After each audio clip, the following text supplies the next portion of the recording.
want her to be financially stable. I want him to have a good value system. I want them to have a career they love. Give them a good education so that they can stand on their feet and be independent tomorrow. I want my child to be happy. I want them to reach their full potential.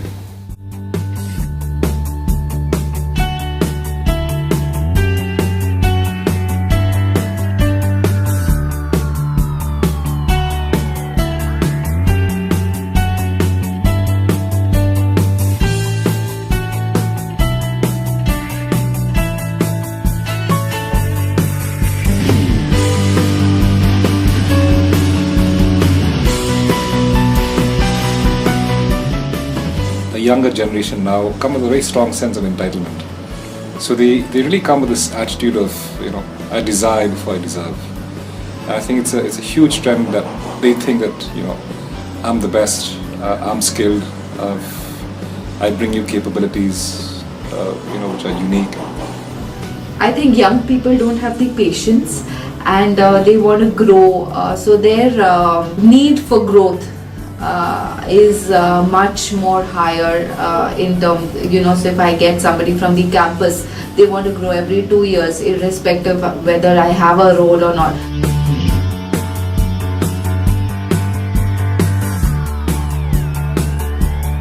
So the multiple factors it's depend on, but I think what's important is, the person needs to genuinely demonstrate that the passion that he has for that organization, that passion that he has for the job. That's one that we look forward to. He needs to be aligned to the values of the organization. And I know that people say that every time, but one can never underscore the importance of values. The hiring requirement for us, so at the hiring stage, unlike a lot of organizations, we not only look at experience, but a key hiring criteria for us is also potential. You want people who really have the tenacity to be able to claw through very difficult times. That's something which I feel I'm able to share with the people that you're there. You will be able to make it if you demonstrate these qualities. The passion, I think that's most important, that apart from hard work, I think these are, but I've seen it in Bajaj. Youngsters who come in and have the zeal and enthusiasm and the passion and are clear about what, they have to be focused. Today's youngsters, they want to do something for 6 months and then they get bored and they want to no, I think they have to be focused, and the passion to do what they want to do is something that will get them ahead in life.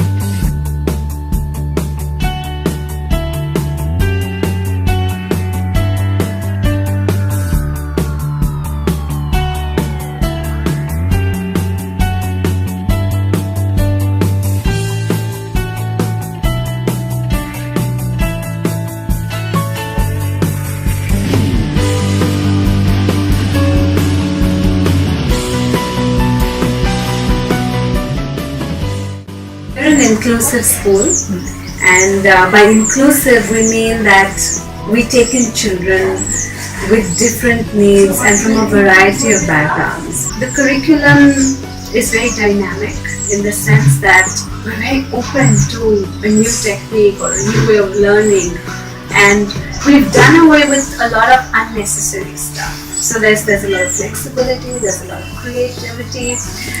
One of our subjects is called Explore, which just by the name of the subject tells you it's all about exploration. We want to get them some opportunities. So students are now eager to read more, and they are getting more knowledge than whatever curriculum they are having. In a day school, especially in a city like Bombay, or especially in a city like Bombay, you find that the child after school, is tied up with so many curricular activities that he or she doesn't even have time to play. In fact, you won't believe, but when sometimes parents come to me, they say, we've come to your school because there's excellent sports facilities. But then academics are looked after, extra help is given. Some children, they may simply feel that there's a good quality, overall good quality of education here, a kind of overall exposure to many different things, a place where you learn skills of living together, of meeting diverse kinds of people and learning how to interact with them. We create a situation where the students are given as much freedom as we can possibly give them, with safety being kept in mind. And we're lucky because we choose students who, from all over the world, who bring different perspectives and challenge each other. In school, in class 9, and for 9 and 10 and 11 and 12, we definitely have a career counselor coming. Who makes the thing a little clearer for them. I think there is a fairly conscious and deliberate approach to expose children to alternative lifestyles, to alternative professions also. Also exposure to issues, talking about things. What our students do with their lives is probably our most important work. And we hope that we influence them by the values that we communicate, that we publish, that we talk about, seeking to empower them through their experience here that they can make a change.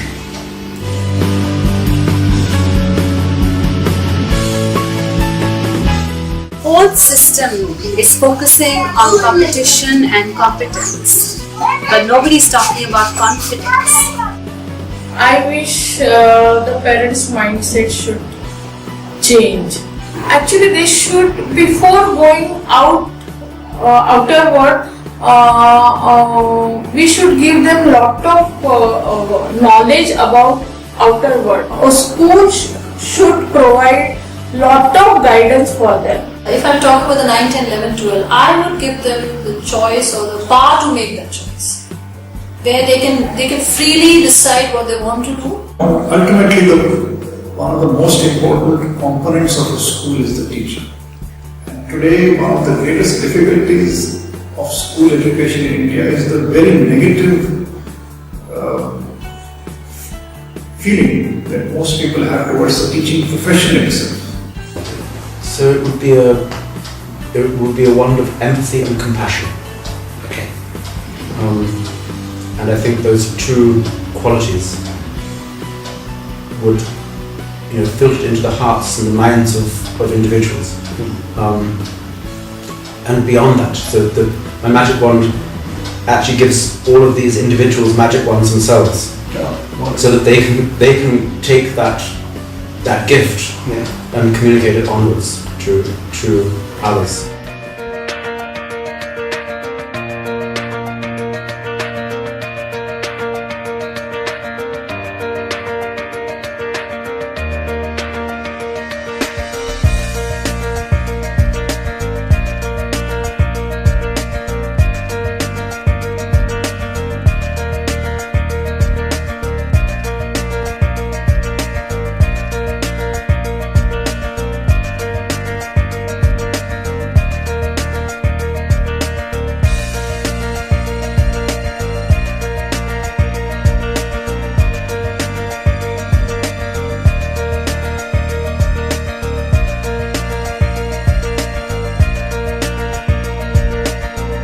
The system manufactures students who are smart, talented and driven, but also anxious, timid and lost.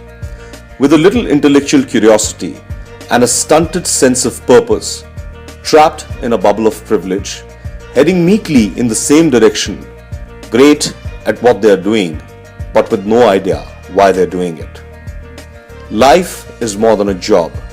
Jobs are more than a paycheck. And a country is more than its wealth. Education is more than the acquisition of marketable skills, and you are more than your ability to contribute to your employer's bottom line.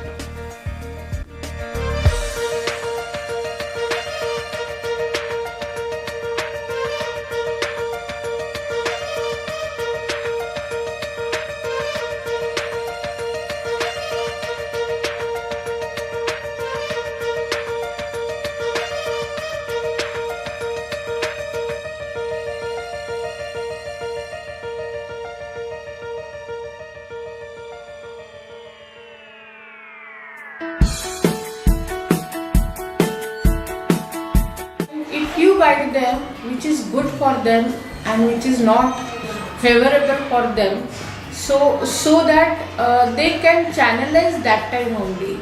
For example, if a girl is very good in drawing, you can tell them about a lot of courses and you can guide them about that particular thing. For that, she doesn't need to give exam for 10th maths or other subjects. So she can concentrate only on drawing and regarding whatever she wants to do in future.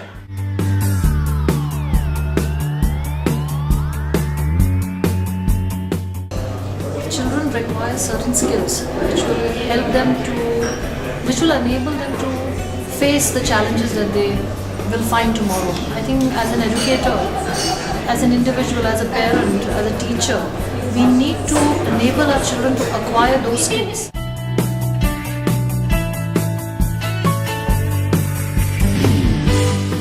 Getting in touch with yourself is most important. How do we get in touch with ourselves when there's so many voices around us? We're just drowning in a sea of voices. So I think it's very important for individuals, for students, for professionals to have time to get away, get in touch with themselves and understand their own passions, understand what is their mission for life, why are they existing, what they want to do, understand their dreams.